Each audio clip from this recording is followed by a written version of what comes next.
ሰሞኑን አንድ ቪዲዮ ሲዘዋወር ነበር።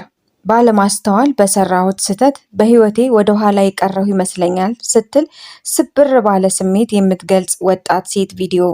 ድንገት ተንቀልቅዬ አፍቅሬ አረገዝኩኝ እና ብዙ ይሻቸው የነበርኩት ነገሮች እንዳለብኝ አየር ላይ።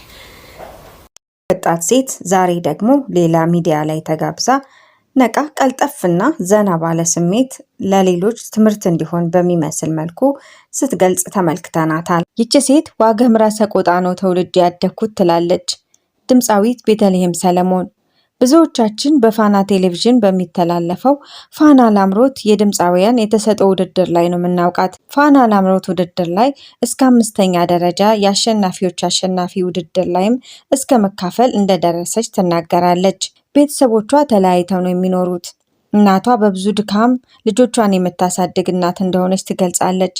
በሙዚቃው ራሴንም ሆነ ቤተሰቤን ህይወት እቀይራለሁ ብዬ አስብ ነበር፣ ነገር ግን ባለማስተዋል ወጣትነቴ ዋጋ አስከፍሎኛል ትላለች። እስኪ ሙሉውን ቪዲዮ ተከታተሉት። ልጅሽውና ያደግሽው ወሎ ሰቆጣ ነው? ዋግኽምራ ሰቆጣ። ዋግኽምራ። አባቴ ኮንስትራክሽን ላይ ነው የሚሰራው፣ ኮንስትራክሽን ላይ ውሃ ምናምን ላይ። እናቴ ጠላ ነው የምትሰራው፣ አሁንም ትሰራለች እና አሁን ላይ ደግሞ የቀን ስራ አንድ ላይ። በተለይ የመጀመሪያ ልጅ ስትሆን ሁሉም ሬስፖንሲቢሊቲ ኢቭን ባይሰጡህ እንኳን እንዳለክ ይሰማል አይደለ?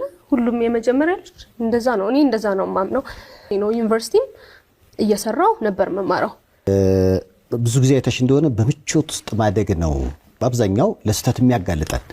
በመከራው ስናልፍ ግን ያው ወርቅ በሳት ይፈተናል አይደለ? ስንፈተን ለምናደርጋት ነገር እንጠነቀቃለን። ወደኋላ ሄጄ እየወቀስኩሽ አይደለም፣ ግን እንዴት አንቺ ስተት ያልሽውን ነገር እንዴት ተሳሳትሽ? ራሴን ነው ሙሉ በሙሉ ብሌም ማድረግ የምችለው እውነቱን ስነግርህ። ግን የልጅ ላይፍ ላይ የእናትና የአባት ትልቅ መሰረት ያስፈልጋል። አብሮ መኖር በጣም ግዴታ ነው። ሜቢ ያኔ በልጅነቴ ነው የተለያዩት ምናምን ያ ትራውማ ኖሮብኛል። አይ ዶንት ኖ ብቻ ሳድግ ኖሯል መሰለኝ አይደል? ፍቅር ፍለጋ አለ፣ ሁሉም ሰው እንዲወድህ የምትፈልገው ነገር አለ። እንዲወዱክ የምታደርገው ነገር ደግሞ ራስክን ያሳጣሃል ምናምን።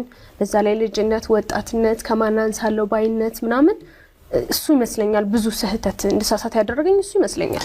ቆይ ፋና ላምሮት ተወዳደርሽ? ኦኬ። ስንተኛ ወጣሽ? አይ እሱ ነገር የመጀመሪያው ራውንድ ላይ 4 ሲቀሩ 5ኛ ላይ ተሰናበትኩኝ። እሺ።